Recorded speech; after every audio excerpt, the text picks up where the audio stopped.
Welcome to the new class of white board by Aparna. ഇന്ന് നമ്മുടെ മൂന്നാമത്തെ ക്ലാസ്സാണ്, ടീച്ചിങ് ആപ്റ്റിറ്റ്യൂഡിൻ്റെ മൂന്നാമത്തെ ക്ലാസ്. കഴിഞ്ഞ ക്ലാസ്സിൽ നമ്മൾ ഡിസ്കസ് ചെയ്തത് സ്റ്റെപ്സ് ഇൻ ടീച്ചിങ് ആയിരുന്നു. അതുപോലെ തന്നെ ഇമ്പോർട്ടൻ്റ് ആയിട്ടുള്ള ടോപ്പിക്കാണ് ഫാക്ടേഴ്സ് അഫക്റ്റിംഗ് ടീച്ചിങ്.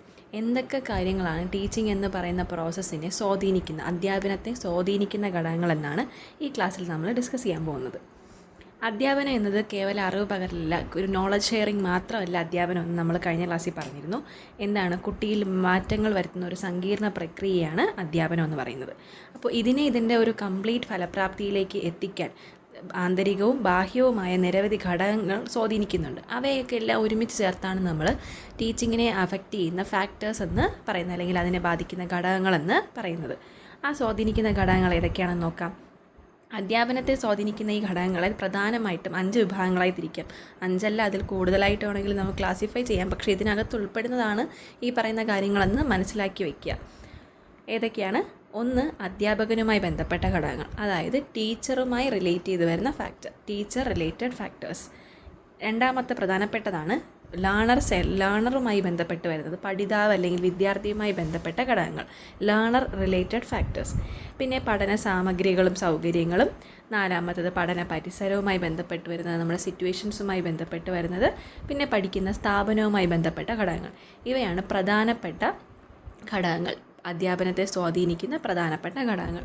ഒന്നാമത്തേത് അധ്യാപകനുമായി ബന്ധപ്പെട്ട ഘടകങ്ങൾ അല്ലെങ്കിൽ ടീച്ചർ റിലേറ്റഡ് ഫാക്ടേഴ്സ്. വിദ്യാഭ്യാസ യോഗ്യത. ഉറപ്പായും ടീച്ചറിൻ്റെ വിദ്യാഭ്യാസ യോഗ്യതയെന്നോ അല്ലെങ്കിൽ ടീച്ചറിൻ്റെ നോളജ് എന്നോ, അതായത് സബ്ജക്റ്റ് നോളജ് എന്നോ കൊടുക്കാം. സബ്ജക്റ്റ് നോളജ് എന്ന് പറഞ്ഞാൽ ഉദ്ദേശിക്കുന്നത് ഇത് തന്നെയാണ്, വിഷയത്തിലുള്ള ടീച്ചറിൻ്റെ അറിവും അതുപോലെ തന്നെ അവർക്ക് അതിന് കിട്ടിയിട്ടുള്ള പ്രൊഫഷണൽ പരിശീലനവും എന്തിനെ സ്വാധീനിക്കുന്നു? ടീച്ചിങ് എന്ന് പറയുന്ന പ്രോസസ്സിനെ സ്വാധീനിക്കുന്നു. രണ്ടാമതായി അധ്യാപന നൈപുണ്യം, ടീച്ചിങ് സ്കിൽസ്. നോളജ് എത്രത്തോളം ഉണ്ടോ അതുപോലെ തന്നെ അത് നമുക്ക് അങ്ങോട്ട് ട്രാൻസ്ഫോം ചെയ്ത് കൊടുക്കാനുള്ള അല്ലെങ്കിൽ അവരിലേക്ക് എത്തിക്കാനുള്ള ഒരു കഴിവും കൂടി ടീച്ചേഴ്സിന് ഉണ്ടായിരിക്കണം. അതാണ് ടീച്ചിങ് സ്കിൽസ് അല്ലെങ്കിൽ അധ്യാപന നൈപുണ്യം എന്നതുകൊണ്ട് ഉദ്ദേശിക്കുന്നത്. ആശയവിനിമയം, ചോദ്യങ്ങൾ ചോദിക്കാനുള്ള കഴിവ്, ക്ലാസ് നിയന്ത്രിച്ചു കൊണ്ടുപോവുക, ഇതെല്ലാം ഏതിൽ ഉൾപ്പെടുന്നു? അധ്യാപകൻ്റെ നൈപുണ്യത്തിൽ ഉൾപ്പെടുന്നു. മുൻപരിചയം. വ്യത്യസ്ത തലത്തിലുള്ള കുട്ടികളെ കൈകാര്യം ചെയ്യാനുള്ള പരിചയ സമ്പത്തും അധ്യാപകരുമായി ബന്ധപ്പെട്ട ഘടകങ്ങൾ ഉൾപ്പെടുന്നവയാണ്. പിന്നെ പ്രധാനമായും അധ്യാപകൻ്റെ ആറ്റിറ്റ്യൂഡ് അല്ലെങ്കിൽ മനോഭാവം. കുട്ടികളോട് പോസിറ്റീവ് മനോഭാവവും അധ്യാപനത്തോടുള്ള താല്പര്യവും അധ്യാപകൻ ഉണ്ടാവണം. അധ്യാപകന് തന്നെ കുട്ടികളോട് നെഗറ്റീവ് ആറ്റിറ്റ്യൂഡും അല്ലെങ്കിൽ അദ്ദേഹത്തിന് തന്നെ അധ്യാപനത്തോട് താല്പര്യവും ഇല്ലെങ്കിൽ അധ്യാപനം എഫക്റ്റീവായ രീതിയിൽ മുന്നോട്ട് പോവുകയില്ല. അത് കുട്ടികൾക്കൊരു ബെനഫിഷ്യൽ ഫാക്ടറായി മാറില്ല. അടുത്തതാണ് പഠിതാവുമായി ബന്ധപ്പെട്ട ഘടകങ്ങൾ. പഠിതാവുമായി ബന്ധപ്പെട്ടതാണ് ലേണർ റിലേറ്റഡ് ഫാക്ടേഴ്സ്. ഏറ്റവും പ്രധാനപ്പെട്ടത് പഠന സന്നദ്ധത, റെഡിനെസ് ഇൻ ലേണിംഗ്. ശാരീരികമായും മാനസികവുമായി പഠിക്കാൻ കുട്ടി തയ്യാറായിരിക്കണം. അതായത് കുട്ടികളെ നിർബന്ധിച്ചല്ല പഠനം എന്ന് പറയുന്ന ആ ഒരു എൻവയോൺമെൻറ്റിലേക്ക് നമ്മൾ കൊണ്ടുവരേണ്ടത്. വ്യത്യസ്തമായ രീതികളിലൂടെ അവരിൽ എന്ത് തയ്യാറാക്കിയെടുക്കുക, അല്ലെങ്കിൽ അവരിൽ ഒരു പഠന സന്നദ്ധത ക്രിയേറ്റ് ചെയ്ത് എടുക്കുക.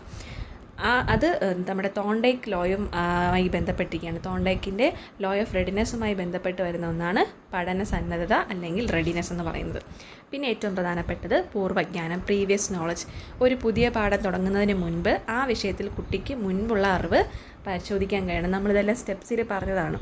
സ്റ്റെപ്സിൽ ലേണിങ്ങിലും അല്ലെങ്കിൽ ടീച്ചിങ്ങിലും കുട്ടിയുടെ മുന്നറിവ് പരിശോധിക്കുക, ഇതെല്ലാം നമ്മൾ ഇൻ്ററാക്റ്റീവ് ഫേസിൽ പറഞ്ഞു. അതിനകത്ത് ഒരു ടോപ്പിക് കുട്ടിയിലേക്ക് എത്തിക്കുന്നതിന് മുന്നേ തന്നെ കുട്ടിയുടെ എന്ത് പരിശോധിച്ചിരിക്കണം? Previous knowledge. അവർക്കതില്ല എന്നുണ്ടെങ്കിൽ ആദ്യം ബേസിക് കാര്യങ്ങളിൽ അറിവ് പകർന്നതിന് ശേഷം മാത്രം പുതിയ കാര്യങ്ങൾ ഇൻട്രൊഡ്യൂസ് ചെയ്യണം. അടുത്തത് പ്രേരണ അഥവാ മോട്ടിവേഷൻ. പഠിക്കാനായിട്ട് ബാഹ്യമായൊരു താല്പര്യമല്ലാതെ പഠിച്ചു കഴിഞ്ഞാൽ ഇത് കിട്ടും അത് കിട്ടും എന്നുള്ളതല്ലാതെ കുട്ടിയിൽ എന്ത് ചെയ്യണം? ആന്തരികമായി പഠിക്കാനുള്ളൊരു താല്പര്യം വളർത്തിയെടുക്കണം. ബുദ്ധിശക്തിയും അഭിരുചിയും. ഈ പറയുന്ന രണ്ടും വ്യത്യസ്തമാണ്. ഓരോ കുട്ടിയുടെയും പഠന വേഗതയും കഴിവും വ്യത്യസ്തമായിരിക്കും. അതായത് ഇവിടെ ഇൻഡിവിജ്വൽ ഡിഫറൻസ് എന്ന് പറയുന്ന പോയിൻ്റാണ് നമ്മൾ ഓർമ്മിക്കേണ്ടത്. അതായത് വ്യക്തിഗത വ്യത്യാസങ്ങൾ. ഓരോ കുട്ടിക്കും ഈ പറയുന്ന ഇൻ്റലിജൻസും ആപ്റ്റിറ്റ്യൂഡും വ്യത്യസ്തമായിരിക്കും. ഓരോ വ്യക്തിക്കും സ്യൂട്ടബിൾ ആവുന്ന രീതിയിലായിരിക്കണം നമ്മൾ ഈ പറയുന്ന കണ്ടൻറ്റ് പ്രസൻറ്റ് ചെയ്യേണ്ടത്. ഇൻ്റലിജൻസും ആപ്റ്റിറ്റ്യൂഡും പഠിതാവുമായി ബന്ധപ്പെട്ട ഘടകങ്ങൾ ഉൾപ്പെടുന്നു. അപ്പോൾ പഠന സന്നദ്ധത അഥവാ റെഡിനെസ്, പൂർവ്വജ്ഞാനം അഥവാ പ്രീവിയസ് നോളജ്, പ്രേരണ അഥവാ മോട്ടിവേഷൻ, ബുദ്ധിശക്തിയും അഭിരുചിയും, ഇൻ്റലിജൻസ് ആൻഡ് ആപ്റ്റിറ്റ്യൂഡ്, ഇത്രയും ലേണറുമായി ബന്ധപ്പെട്ട ഘടകങ്ങളാണ്. അടുത്തത് വിഭവങ്ങളുമായി അല്ലെങ്കിൽ നമ്മൾ നേരത്തെ പറഞ്ഞ പഠന മെറ്റീരിയൽസ്, സാമഗ്രികളുമായി ബന്ധപ്പെട്ട ഘടകങ്ങൾ. ഇതെങ്ങനെയാണെന്ന് വെച്ചാൽ നമ്മുടെ ചാർട്ടുകൾ, മോഡലുകൾ, അല്ലെങ്കിൽ നമ്മൾ കൂടുതൽ നമ്മുടെ ഇന്നത്തെ ICT സാങ്കേതിക വിദ്യ ഇതെല്ലാം നമ്മൾ ക്ലാസ്സിനകത്ത് ഉപയോഗിക്കുന്നുണ്ട്. പക്ഷേ ഇത് ഉപയോഗം അതിനൊരു ഓറിയൻറ്റേഷൻ ഉണ്ടായിരിക്കണം, അല്ലെങ്കിൽ അതിനൊരു ഓർഡർ ഉണ്ടായിരിക്കണം. ഓരോ പഠന ടോപ്പിക്കുമായി ബന്ധപ്പെട്ടതായിരിക്കണം ഇതെല്ലാം ഉപയോഗിക്കേണ്ടത്. ഏതൊക്കെയാണ് പഠനോപകരണങ്ങൾ? ചാർട്ടുകൾ, മോഡലുകൾ, ഓഡിയോ വിഷ്വൽ എയ്ഡുകൾ തുടങ്ങിയവ കൃത്യമായി ഉപയോഗിക്കാൻ നമുക്ക് കഴിയണം. ലൈബ്രറി ആൻഡ് ലാബ്, കൂടുതൽ വിവരങ്ങൾ ശേഖരിക്കാനും പരീക്ഷണങ്ങൾ നടത്താനുമുള്ള സൗകര്യം ഉണ്ടായിരിക്കണം. ICT സാങ്കേതിക വിദ്യ, സ്മാർട്ട് റൂമുകളുടെയും ഇൻ്റർനെറ്റിൻ്റെ ഉപയോഗത്തെയാണ് നമ്മൾ ICT സാങ്കേതിക വിദ്യ കൊണ്ട് ഉദ്ദേശിക്കുന്നത്. അതും ശരിയായ രീതിയിൽ ഉപയോഗപ്പെടുത്താൻ ക്ലാസ് റൂമുകളിൽ കഴിയണം.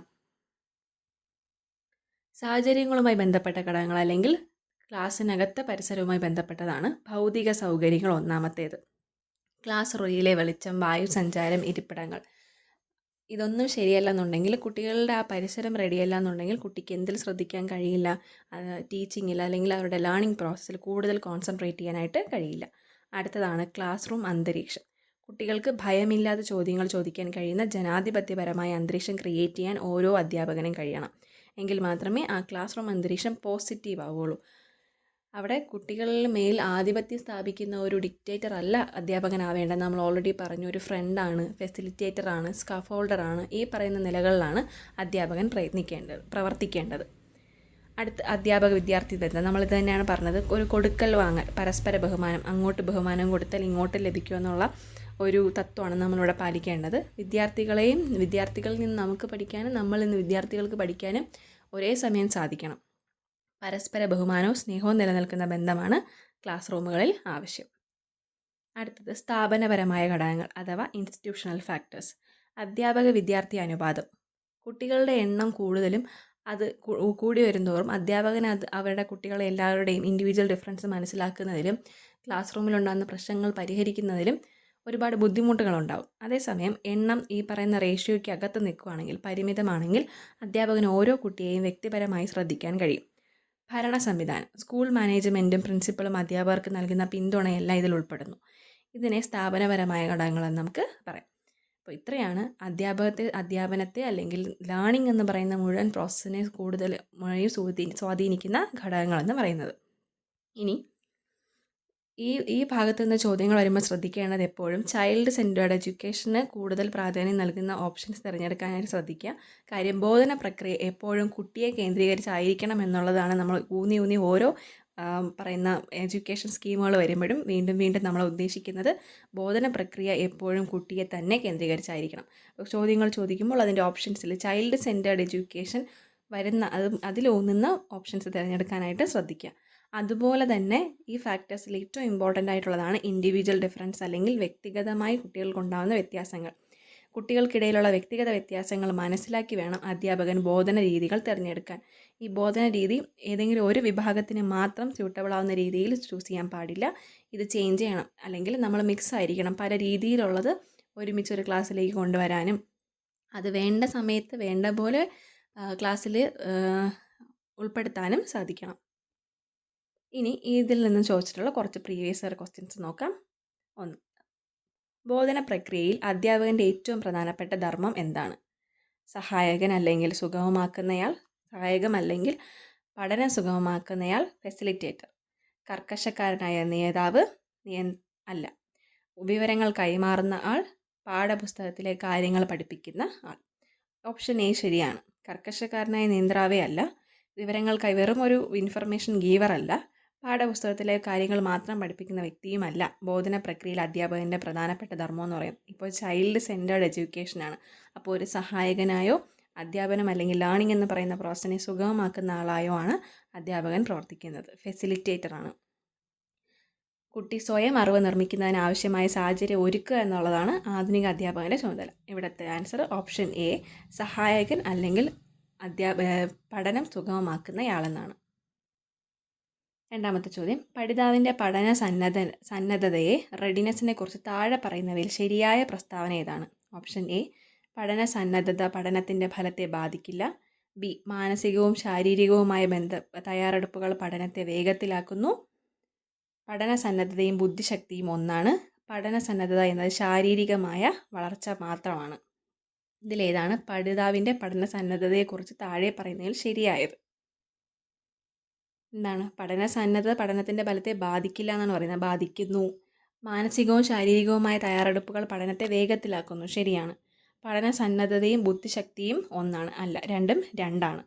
പഠന സന്നദ്ധത എന്നത് ശാരീരികമായ വളർച്ച മാത്രമാണ്, ഒരിക്കലും അല്ല. ഇവിടുത്തെ ആൻസർ ഡി. മാനസികവും ശാരീരികവുമായ തയ്യാറെടുപ്പുകൾ പഠനത്തെ വേഗത്തിലാക്കുന്നു. മൂന്നാമത്തെ ചോദ്യം, കുട്ടികളിലെ വ്യക്തിഗത വ്യത്യാസങ്ങൾ ഇൻഡിവിജ്വൽ ഡിഫറൻസസ് കണക്കിലെടുത്ത് അധ്യാപകൻ എന്ത് ചെയ്യണം? എല്ലാ കുട്ടികൾക്കും ഒരേ രീതിയിലുള്ള ബോധനം നൽകണം, മിടുക്കരായ കുട്ടികൾക്ക് മാത്രം പ്രാധാന്യം നൽകണം, പഠനത്തിൽ പിന്നോക്കം നിൽക്കുന്നവരെ ഒഴിവാക്കണം, വൈവിധ്യമാർന്ന ബോധന രീതികൾ അവലംബിക്കണം. ക്ലാസ്സിൽ പലതരത്തിൽ പല രീതിയിൽ ചിന്തിക്കുന്ന, നേരത്തെ പറഞ്ഞ മെൻ്റൽ എബിലിറ്റിയും ഇൻ്റലിജൻസും വ്യത്യസ്തമായിട്ടുള്ള കുട്ടികളുണ്ടായിരിക്കും. ഓരോ കുട്ടിക്കും അതിൻ്റേതായ പ്രാധാന്യം നമ്മൾ നൽകുകയും അതുകൊണ്ട് തന്നെ വൈവിധ്യമാർന്ന ബോധന രീതിയിൽ ക്ലാസ്സിൽ അവലംബിക്കുകയും വേണം. ഇവിടുത്തെ ആൻസർ ഓപ്ഷൻ ഡി, വൈവിധ്യമാർന്ന ബോധന രീതികൾ ക്ലാസ്സിൽ അവലംബിക്കണം. ഈ ഭാഗത്തു നിന്ന് ചോദ്യങ്ങൾ വരുമ്പോൾ ഈ ഭാഗത്തു നിന്നല്ല, ടീച്ചിങ് ആപ്റ്റിറ്റ്യൂഡിൽ കൂടുതലായി നമ്മൾ ശ്രദ്ധിക്കേണ്ടത് ചൈൽഡ് സെൻറ്റേർഡ് എഡ്യൂക്കേഷൻ അല്ലെങ്കിൽ ടീച്ചിങ്ങിനാണ്, ബോധന പ്രക്രിയയ്ക്കാണ് നമ്മൾ പ്രാധാന്യം കൊടുക്കുന്നത്. അതുമായി കൂടുതൽ ചേർന്ന് പോകുന്നതും ഇൻഡിവിജ്വൽ ഡിഫറൻസസിനെ അഡ്രസ്സ് ചെയ്യുന്നതുമായ ഓപ്ഷൻസ് തിരഞ്ഞെടുക്കാനായിട്ട് ശ്രമിക്കുക. Thank you.